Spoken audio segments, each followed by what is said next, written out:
ലോകകപ്പ് വരുമ്പം ഇന്ത്യയിലെ ഫുട്ബോൾ ആരാധകരുടെ ഏറ്റവും വലിയ ആശങ്ക അത് ടിവിയിൽ കളി കാണാൻ പറ്റുമോ എന്നുള്ളതായിരുന്നു. ഒരു ചാനലും സംരക്ഷണ അവകാശം സ്വന്തമാക്കാത്തതോടെ ഉണ്ടായിരുന്ന ആശങ്കയെല്ലാം ദേ ഇവിടെ തീരുകയാണ്. ഫിഫ ലോകകപ്പ് സി നെറ്റ്വർക്ക് സംപ്രേക്ഷണം ചെയ്യും. 570 കോടിയുടെ കരാറിനാണ് അന്തിമ ധാരണയായത്. എല്ലാ ആവേശവും ഫുട്ബോളിലേക്ക് ചുരുങ്ങുകയാണ്. ഇന്ന് ലോകകപ്പിനുള്ള ഒരുക്കത്തിന്റെ ഭാഗമായി നടന്ന സൗഹൃദ മത്സരത്തിൽ ബ്രസീലിനാണ് തകർപ്പൻ ജയം. പാനമയെ 2-നെതിരെ 6 ഗോളിനാണ് മാരക്കാനയിൽ ബ്രസീൽ തോൽപ്പിച്ചത്. പരിക്കു കാരണം സൂപ്പർ താരം നെയ്മർ ജൂനിയറിന് പക്ഷേ മത്സരത്തിന് ഇറങ്ങാൻ കഴിഞ്ഞിരുന്നില്ല. ആരാധകരെ ആവേശത്തിലാഴ്ത്തുന്ന ഗോളുകളാണ് ബ്രസീൽ ടീം നേടിയത്. ആദ്യം ആ ഗോളുകൾ കാണാം. A pressão do Casemiro, roubou uma bola importante, lá vem Vinícius! Gol!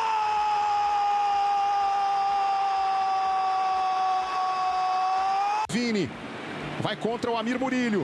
Vini balançou, abriu espaço, pé direito, bateu colocado no desvio, Casemiro!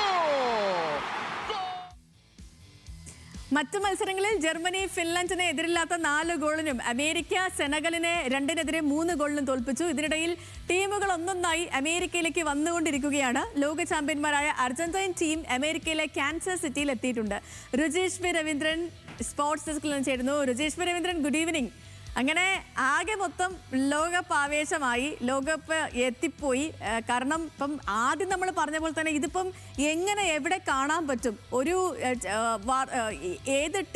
T വിയും ഇതേപോലെ അവകാശമൊന്നും സ്വന്തമാക്കിയിരുന്നില്ല. അപ്പോൾ പ്രക്ഷേപണ അവകാശം സ്വന്തമാക്കിയിട്ടുണ്ട്. അപ്പം അതുമായി ബന്ധപ്പെട്ടുള്ള വിവരങ്ങൾ വേണം. രണ്ടാമത്തേത് സൗഹൃദ മത്സരങ്ങളാണ്. ബ്രസീലിന് തകർപ്പൻ ജയമൊക്കെ കിട്ടിയെങ്കിലും ആരാധകരുടെ കാത്തിരിപ്പ് ഈ നെയ്മർ ഇറങ്ങുന്നത് കാണാൻ വേണ്ടിയിട്ടായിരുന്നു. തുടക്കത്തിലെ അദ്ദേഹം ടീമിലേക്ക് എത്തിയെങ്കിലും പരിക്കാണ്. ഇന്നത്തെ മത്സരത്തിലും ഇറങ്ങാൻ കഴിഞ്ഞിട്ടില്ല. മറ്റൊന്ന് മെസ്സി എത്തിയതാണ്. അപ്പം മൊത്തത്തിൽ കാര്യങ്ങളൊക്കെ കളറാണ്. വിവരങ്ങൾ കാര്യമായിട്ട് തന്നെ പറഞ്ഞു തുടങ്ങിക്കോളൂ രുചീഷ് പി രവീന്ദ്രൻ.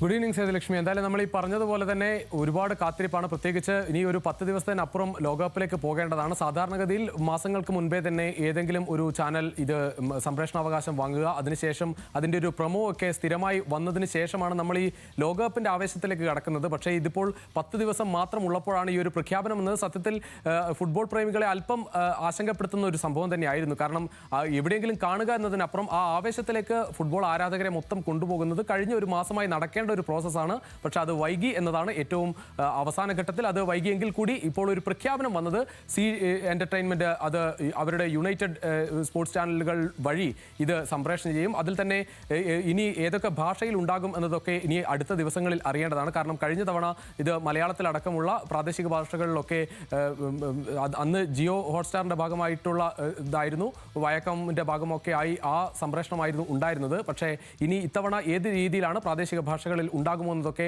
അടുത്ത ദിവസങ്ങളിൽ അറിയേണ്ടതുണ്ട്. പക്ഷേ നമുക്കറിയാം ക്രിക്കറ്റിന് വലിയ പ്രാധാന്യം നൽകുന്ന ഒരു രാജ്യമാണ് ഇന്ത്യ. അവിടെ 43,000 കോടിയുടെയൊക്കെ IPL കരാറൊക്കെ നമ്മൾ കണ്ണു തള്ളുന്നുണ്ട്. പക്ഷേ ഇവിടെ അത്ര വലിയ തുകയ്ക്കല്ല. കഴിഞ്ഞ തവണ ഫിഫ ഇത്തവണ ആവശ്യപ്പെട്ടത് 100 ദശലക്ഷം ഡോളറിൻ്റെ ഒരു കരാറായിരുന്നു. പക്ഷെ അത് സംഭവിച്ചില്ല.